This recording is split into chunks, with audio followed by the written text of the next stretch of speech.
പൊങ്കാലയ്ക്ക് ഇപ്പോഴും അടുപ്പോടെ വെച്ചടി എല്ലാരും. നീ ഒരു കാര്യം ചെയ്യ്, ഇതിനേക്ക് അങ്ങോട്ട് തട്ടി മാറ്റി എന്നിട്ട് നമ്മുടെ അടുത്ത് വെക്കാം. ശരിയാണ്, ആരെങ്കിലും ചോദിച്ചു കഴിഞ്ഞാൽ നേരെ നമ്മൾ പിടിച്ചു വെച്ചതെന്ന് പറയാം. എടുത്തോ. കാലിൽ ശീലം പണിഞ്ഞ കാളിയമ്മേ, ചൊട്ടുന്ന കാളിയമ്മേ, എന്റെ ഹെഡ്സെറ്റിൽ പാട്ട് കേൾക്കും കാളിയമ്മേ. എന്റെ കല്ല് മാറ്റാൻ നോക്കണ്ട ചേച്ചി. Chottu, why are you here? എന്റെ സോജമാനി ചേച്ചി, എന്റെ പാനിപൂരി കടയുടെ ഫ്രണ്ടില് ഞാനേ കല്ല് വെച്ചു. അതിന്റെ ഫ്രണ്ടിൽ നിങ്ങൾ വന്ന് എന്റെ കല്ല് മാറ്റിയ അതിന് നിങ്ങൾക്കൊന്നും പൊങ്കാലയില്ലല്ല. നമുക്കല്ലേ പൊങ്കാല, നമുക്കല്ലേ പ്രയോറിറ്റി. അപ്പൊ നമ്മൾ പൊങ്കാലയിടും. ചേച്ചിയുടെ പേര് എന്താണെന്ന് പറഞ്ഞത്? വർഷ.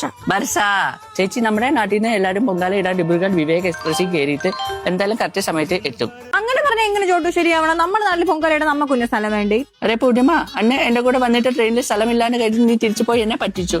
എന്നാലും സ്ഥലമില്ല, നിനക്ക് ഞാൻ സ്ഥലമായി തരാം. ഇതാണ് എന്റെ പഴയ ചോട്ടു. പക്ഷെ ഒരു ഡിമാൻഡ് ഉണ്ട് ചേച്ചി. ഡറ്റി ഉണ്ടോ? എന്തോന്ന് ഡറ്റി ഉണ്ടോ? അനാവശ്യം പറഞ്ഞ എന്റെ ആല പഠിച്ചിരിക്കും. ബംഗാളിയുടെ ചോട്ടൊന്നും ഞാൻ നോക്കൂല. അതല്ല ചേച്ചി, പൊങ്കാലയ്ക്ക് വെച്ചുന്ന പായസം വെക്കുന്ന ചട്ടി പൊങ്കാല പായസം ചട്ടി. ഇടി പാവോടി നമ്മൾ തെറ്റി വെച്ച്. ചോട്ടു ചട്ടിയല്ല, കലം. നീ കലത്തിന്റെ ബിസിനസ് തുടങ്ങി. ആണേ ചേച്ചി, വർഷങ്ങളായിട്ട് പൊങ്കാലയ്ക്ക് ഞാനാണ് നമ്മുടെ ചിപ്പി ചേച്ചിക്കും രാജശ്രീ ചേച്ചിക്കും അമ്പിലി ദേവി ചേച്ചിക്കെല്ലാം കലം കൊടുക്കുന്നത്. നിങ്ങൾക്കും നമ്മൾ കലം തരാം. ഡേ കൊള്ളാല്ല, ചട്ടി, കലം, പാനിപൂരി കട എല്ലാം കൂടെ കുറെ ഉണ്ടാക്കണല്ലേ. അന്ന് ഇവന്റെ കൂടെ പയ്യ. ശരി, പാനിപൂരി കട ഇപ്പോൾ ഓഫ് സീസൺ ആണ്. അതുകൊണ്ട് തന്നെ പൊങ്കാല സീസൺ ആയതുകൊണ്ട് ചട്ടി കലം എല്ലാം കൂടെ ഫുൾ പൊങ്കാല സെറ്റ് പാക്കേജ് ഞാൻ 450 രൂപയ്ക്ക് കൊടുക്കും. ഒരു വർഷം എങ്ങനെ പോയിരുന്നാലും എനിക്കൊരു 15 ലക്ഷം രൂപ ലാഭം കിട്ടും. പക്ഷെ മലയാളികളെ പണിക്ക് കിട്ടുന്നില്ല. ബാബു ലീവിന് പോയി. നിങ്ങൾ ഫ്രീ ആണെങ്കിൽ എന്റെ കൂടെ പണിക്ക് നിൽക്കാമോ?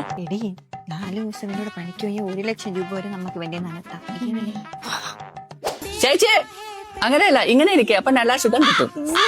അതെ, എന്നിട്ട് പറയും അച്ചാക്കലം അമ്മകലം. അല്ല, അച്ചാക്കലം എന്ന് വെച്ചാൽ നല്ല കലം അങ്ങനെ പറയണം. മറ്റേ ചേച്ചി കല്ലിപ്പോ കൊണ്ടുവരും. അവളെ കാലില് ജോയിന്റിന് ചെറിയൊരു പ്രശ്നം ഇപ്പൊ വരും. ഓക്കെ ശരി. കല്ലേക്കലം അച്ചാക്കലം കല്ലേക്കലം അച്ചാക്കലം.